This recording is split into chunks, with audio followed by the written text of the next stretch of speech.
Penguin Random House Audio presents What Comes After by Joanne Tompkins. Read for you by Mark Deakins, Kristen Dimercurio, and Kirby Heyborne.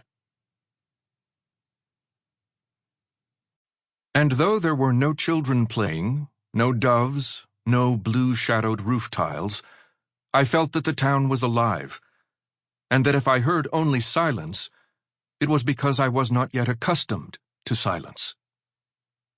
Juan Rulfo, Pedro Paramo, translated by Margaret Sayers Peden.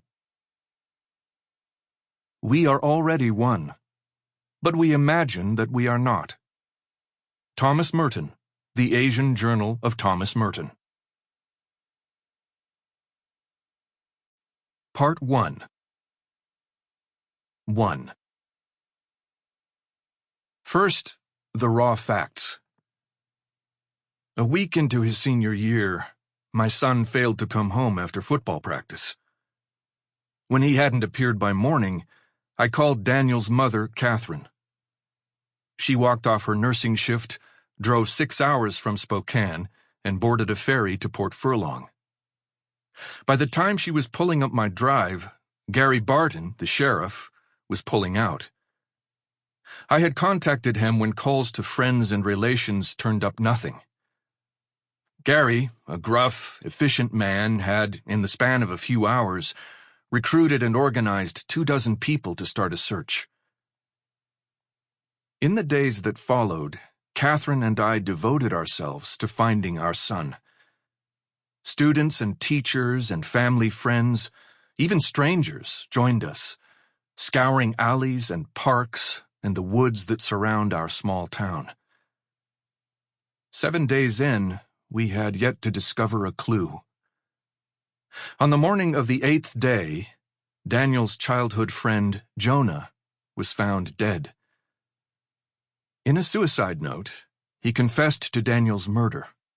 While the note provided careful directions to our son's remains, it gave no explanation or other details. Jonah, who had been nearly a second child to us, who had appeared each day pretending to search with the others, had likely witnessed our suffering and chosen to spare us further agonies of hope.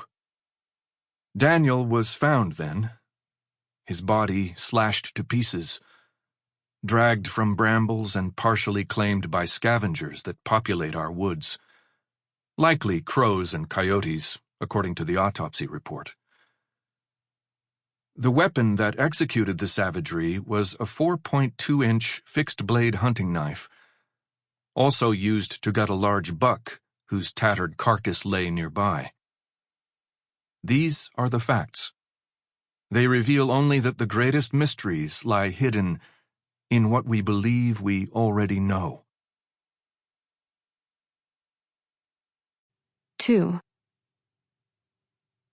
Newly 16 and trying to get a handle on her finances, Evangeline Mackenzie spread the last of her money, a 20, 3 ones, and 6 oxycodones, which she counted as 5s, on the scarred wooden table. The candle she'd lit started to gutter. She coaxed the wick with a pocket knife. Her breath seized till it flared brighter. If it died, there would be nothing but darkness in the abandoned single-wide. She stopped, snatched up a wastebasket, and retched, holding back her tangle of red hair as best she could. No point in racing to the toilet. The water had been cut days ago. She swiped an arm across her mouth, smearing the foul stuff on her new denim jacket, the one that fate had left for her on a park bench last week. She'd hoped to avoid the puking. Some women did. It made the place smell horrible. In the morning, she'd empty the wastebasket, fill it from a spigot on a neighboring horse pasture. Too rough out there now. The fall wind was churning the furs into a fury, sending high-pitched vibrations across the home's aluminum sides. Evangeline pulled a can of chili from her duct-taped backpack. She'd slipped it from a shelf earlier in the day, but the picture of the greasy red beans and bits of ground meat now caused a rising in her throat, and she shoved it away. She could have pocketed a pregnancy test while she was at it, but why? Her boobs had made it obvious weeks ago, outraged at everything, even soft cotton bras and tees. She knew what she knew, and marveled at anyone who needed a plus or minus on a plastic stick to fill them in on what their body was up to. Now, if somebody came up with a device to tell her the precise day this whole thing started, that would be worthwhile. That would answer a question that had been plaguing her. She shoved aside the latest eviction notice, ripped from the door. This one mentioned the coming appearance of the sheriff, which figured. The pattern of her life had been set. Horrors followed by small reprieves, glimmers of possibility, then wham, everything back to shit. A few months back, she couldn't have imagined any of this.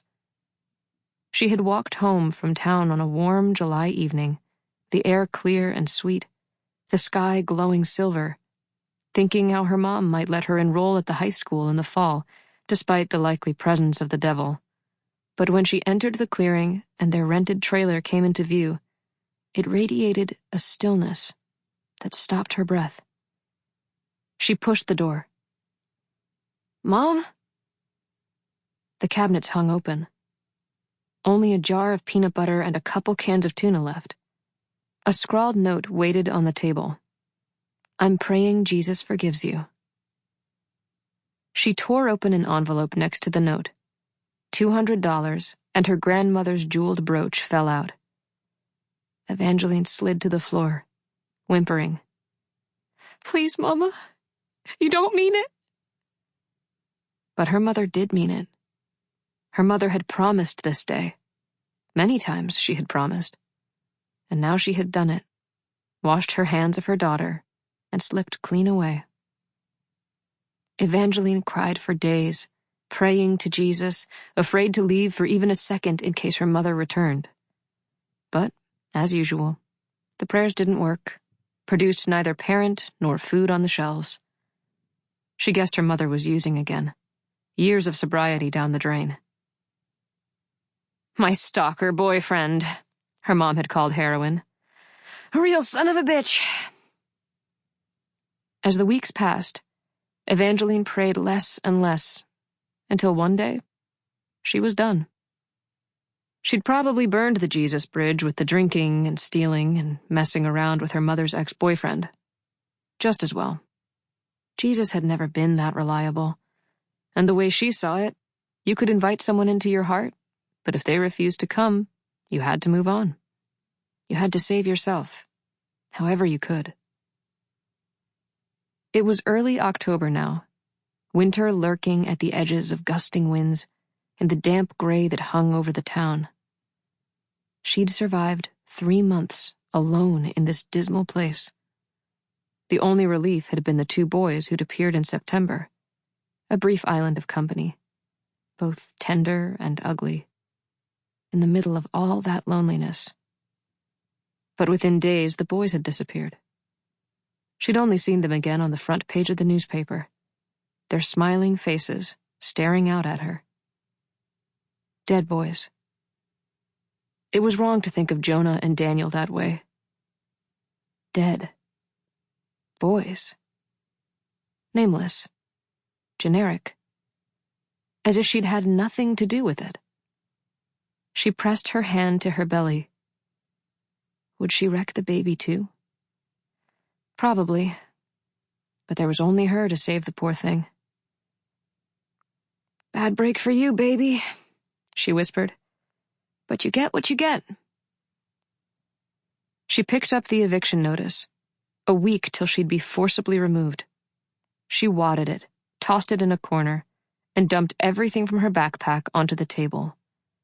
Dozens of newspaper clippings, empty candy wrappers, dirty socks she'd hoped to wash in a public sink, her mother's copy of St. Augustine's Confessions, which she couldn't get into, and Dorothy Marston's hydroxyzine, which, in her haste, she'd mistaken for hydrocodone.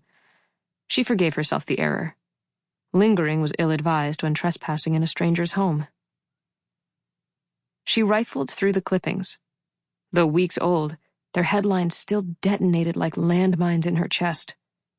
Missing. Murder. Suicide. She picked Sample complete. Ready to continue?